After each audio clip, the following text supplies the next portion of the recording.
कि आप देखिए कि भानिया वाला और एयरपोर्ट का बोर्ड लगा है। आप आते हैं तो आपको यहाँ से लेफ्ट नहीं जाना है, राइट नहीं जाना है, बल्कि बिल्कुल सीधे चले जाना है। और थानो जो लेखक गांव बन रहा है, खास करके भारत में पहली बार ऐसे किसी गांव का निर्माण हो रहा होगा जहां पर लेखक आकर के रहेंगे। और इस हरियाली और इस इतने सुंदर वातावरण में आकर के लेखक की जो दृष्टि है और उसकी जो सृष्टि है, दोनों में बढ़ोतरी होगी। तो मैं आपको और आगे दिखाऊंगा कि लेखक गांव कहाँ बन रहा है एग्जैक्ट थानो देहरादून में। तो अभी मैं उसी सड़क पर हूँ जहाँ तक ये रास्ता जो है आपको लेकर के पहुँचता है, वो जगह है लेखक गांव थानो।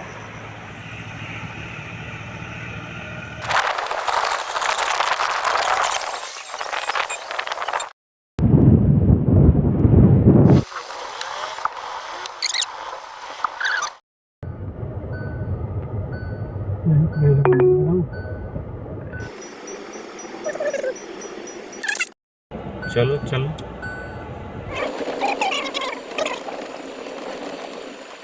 फोन करके बता दिया करो कि हाँ हम। ये तो खैर फ़ोन ज़बरदस्त है। मेरा तो दूसरा वाला फ़ोन नहीं है मेरे पास। ये बताइए, जब ये खुद वीडियो बना रहा तो कोई कर, अब कह रहा है रचनात्मक ऊर्जा के लिए ये जगह भविष्य में कितनी उपयोगी रहने वाली है। प्रकृति के मनोरम स्वर्ग से कम नहीं होगा। इसके चारों तरफ फैली हुई छटाएं, प्रकृति के अद्भुत मनोरम दृश्य, पहाड़ों के बीच ये लेखक गांव और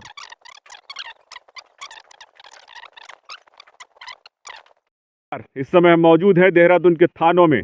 थानो जो कि देहरादून से लगभग 50 मिनट के समय और कहिए कि 40 किलोमीटर की दूरी पर है। और वहाँ पर बन रहा है एक लेखक गांव, जिसका रास्ता जो है हम पीछे से तय करते हैं और आपको बताते आए हैं। तो लेखक गांव बनने से क्या फ़ायदा होगा और लेखकों को किस प्रकार से सकारात्मक ऊर्जा मिलेगी यहाँ आकर के, इस बारे में बात करने के लिए हमारे साथ मौजूद हैं दिल्ली प्रदेश के प्रवक्ता अवधेश उपाध्याय जी।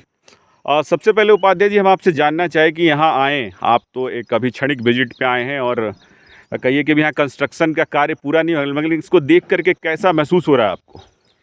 देखिए पत्रकार महोदय, सबसे बड़ी बात तो ये है कि बहुत ही खुशी की बात है, क्योंकि पहली बार किसी ने देश में लेखकों के बारे में सोचा है। पहले कभी किसी ने सोचा? इतने हमारे देश में लेखक रहे हैं, कभी मेरे ख्याल से मेरी इतनी बड़ी उम्र हो गई, मैंने कभी ये नहीं देखा कि किसी भी व्यक्ति ने, किसी नेता ने ये सोचा हो कि लेखकों के लिए भी कोई जगह बनाई जाए। क्योंकि हमारे देश में बहुत से ऐसे लेखक हैं जो केवल एक कमरे में बंद होकर रह जाते हैं, जो केवल उनके लिए वही दुनिया होती है, वो एक कमरा दुनिया होती है, उसके अलावा वो बाहर की दुनिया नहीं देख पाते। क्यों? क्योंकि किसी पर हर चीज़, मतलब मैं क्या कहूँ, कोई किसी चीज़ से का अभाव होता है, किसी पे पैसे का अभाव होता है, किसी पे जगह का अभाव होता है, बहुत चीज़ें होती हैं। ठीक है, कुछ चीज़ें ऐसी होती हैं जो कहीं नहीं जा सकती कैमरे के सामने। लेकिन आज बहुत गर्व की बात है उन लेखकों के लिए जो ये सोचते थे कि यही कमरा एक लेखक का रूम है। अब उन लेखकों के लिए ये लेखक गांव बनाया जा रहा है उत्तराखंड देवभूमि में, जो अपना देख सकते हैं आप, पूरा दिखा सकते हैं इनको, जो बन रही है पूरी बिल्डिंग। और इसका जो श्रेय है लेखक गाँव बनाने के लिए के हैं, और वर्तमान में जो हरिद्वार से सांसद हैं माननीय श्री डॉक्टर रमेश पोखरियाल निशंक जी, उनके लिए इनका श्रेय जाता है। और दिल से बहुत बहुत आभार व्यक्त करता हूँ डॉक्टर निशंक जी का, जो उन्होंने कम से कम ये सोचा कि लेखकों की जो पीड़ा है उसको वो समझ पाए। वो समझ पाए कि एक लेखक किस तरह से कमरे में बंद होकर अपनी लेखनी करता है, किस तरह से वो सोचता है कि मेरी दुनिया यही है। लेकिन आज उन लेखकों को गर्व करने की बात है कि उनके लिए एक लेखक गांव बनाया जा रहा है। इस लेखक गांव में सभी तरह की सुविधाएं उनको मुहैया कराई जाएंगी। खाने से लेकर पूरी व्यवस्था उनकी करी जाएगी। यहाँ पर रहने की, खाने पीने की सभी तरह की व्यवस्था इस लेखक गांव में रहेंगी।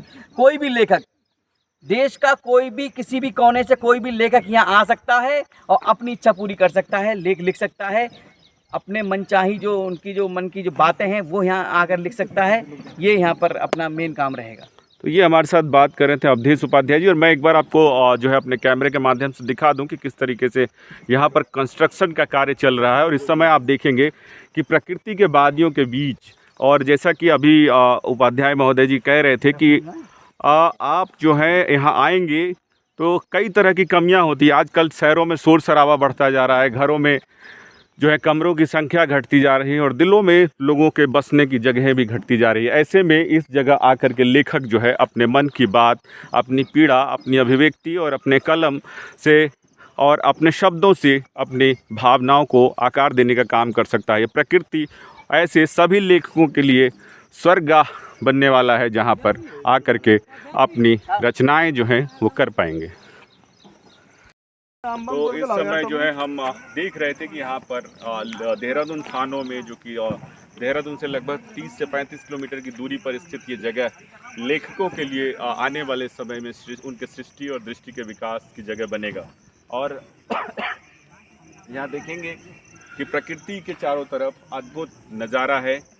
यहाँ वातावरण जो है, अगर वृद्धावस्था में भी कोई लेखक है तो उसके लिए जो है ऐसी जगह है जहाँ पर उनके स्वास्थ्य के लिए भी जो है लाभदायक होने वाली। यहाँ सुविधाएं अभी नहीं है, लेकिन आने वाले समय में लेखकों के लिए सारी सुविधाएं होंगी।